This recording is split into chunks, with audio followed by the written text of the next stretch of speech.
Have you ever stopped for a second and thought about where your money comes from? That coffee you buy every morning, that new pair of shoes, that late night delivery. It's not just money. It's the sweat of your parents, the long hours, the sacrifices they never talk about. We say we love our parents, but love isn't just words. It's in the choices we make, saving a little, spending wisely, and respecting every dollar.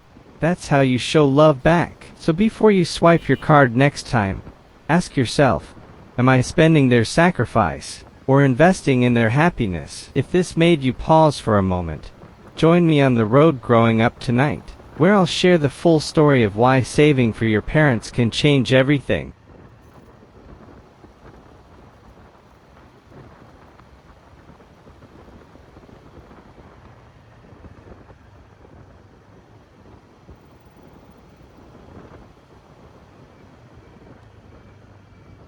There's a difference between being born into poverty and choosing to stay poor because of excuses. Let me give you two examples. Sophie, 19 years old in London, has a laptop, free Wi-Fi, supportive parents. She spends 5 hours a day watching Netflix, another 3 hours on TikTok, and sleeps late. When rent is due, she panics and tells her friends, "I'm broke." Abel, 22, from a small African village, doesn't even own a computer. He borrows a neighbor's old phone, studies programming on free apps, and practices by writing code in a notebook when the battery dies. 3 years later, he's working remotely for a tech company in Europe. Who is truly poor? Sophie has all the tools but no effort. Abel had nothing but used everything. This is the brutal truth.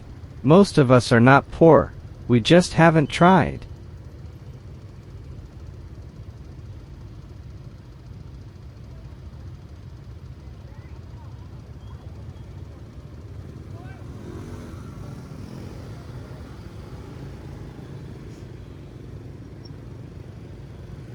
Let me share two stories that opened my eyes. Story 1, The Wasted Life. Marie, 25, had a decent life. A small apartment, a steady job at a cafe, and no debt. Yet she always complained, "I have no money, I'm so broke." But every weekend, she was out drinking, spending $150 on nightlife. She bought a new iPhone every year. She loved shopping for clothes she rarely wore. When her rent went up, she cried and posted online, "Life is cruel." Was Marie poor? No. She was irresponsible. Story 2, The Fighter. Luca, 24, grew up with nothing. His parents were farmers in Italy. He didn't have a laptop, only access to a dusty library. He spent hours reading borrowed books, practicing English by talking to tourists, working odd jobs, washing dishes, delivering food, painting houses. He saved every euro. After 3 years,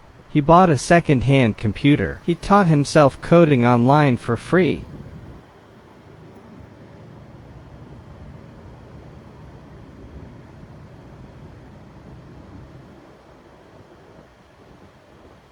Five years later, Luca had a stable career in tech, supporting his family, and living in a city his parents only dreamed of visiting. Marie wasn't poor. She had comfort but wasted it. Luca had nothing but grit, and turned it into something. This is the difference between poverty and laziness. Why do so many of us call ourselves poor, when the truth is we're just comfortable? Because comfort is addictive. It's easier to stay in bed until noon than to wake up at 5 a.m. It's easier to spend money on pleasures than to save for your dreams. It's easier to blame society, government, or luck than to face your own laziness. But here's the danger.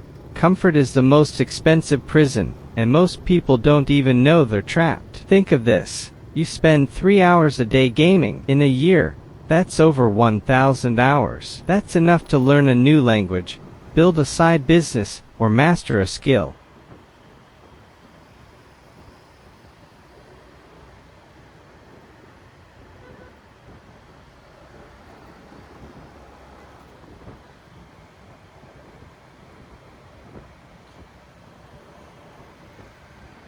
You spend $5 a day on coffee you could make at home. In a year, That's $1,800. Enough for an online course, or even a trip to see the world.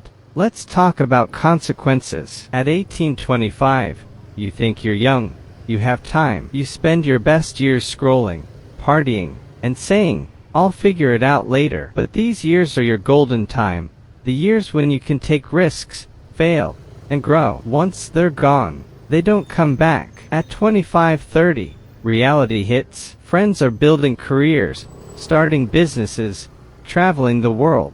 You're still stuck in the same place, working just to pay bills. Regret whispers. What if you had tried harder earlier? At 30 plus, the whispers become screams. Bills, rent, family responsibilities, health. Time feels shorter, energy weaker. The dreams you once had now feel impossible. The truth, not trying costs more than being poor, because poverty can change with effort, but wasted years never return.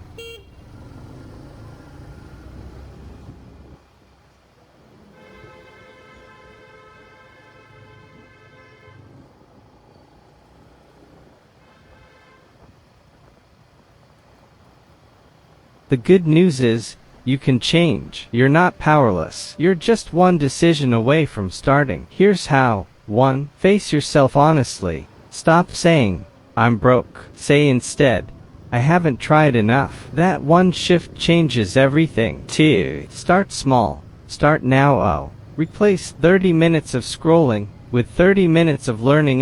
Save $2 a day. At the end of the year, you'll have $700. 3. Cut distractions. Ask yourself, does this habit bring me closer to my goals, or push me further away? If it doesn't serve you, cut it. 4. Discipline over motivation. Motivation is fragile. Discipline is unshakable. Don't wait to feel like it. Do it because you promised yourself. 5. Think long term. Stop chasing the comfort of today. Chase the freedom of tomorrow. Here's a story. My friend started with zero, but he decided to code for just 30 minutes a day. Some days he hated it.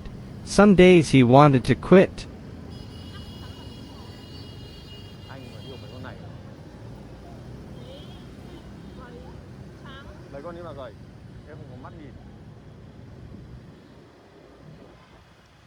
But he kept going. 2 years later, those 30 minutes a day turned into a career that paid him more than he ever imagined. It wasn't magic. It was small effort, stacked every day. The city is still quiet as I ride through the night, but in my head, I imagine two versions of you. One version says at 40, life was unfair. I was poor. I never had a chance. The other version says, I wasn't poor. I just hadn't tried yet. But when I did, everything changed. Which one do you want to be? Here's the truth.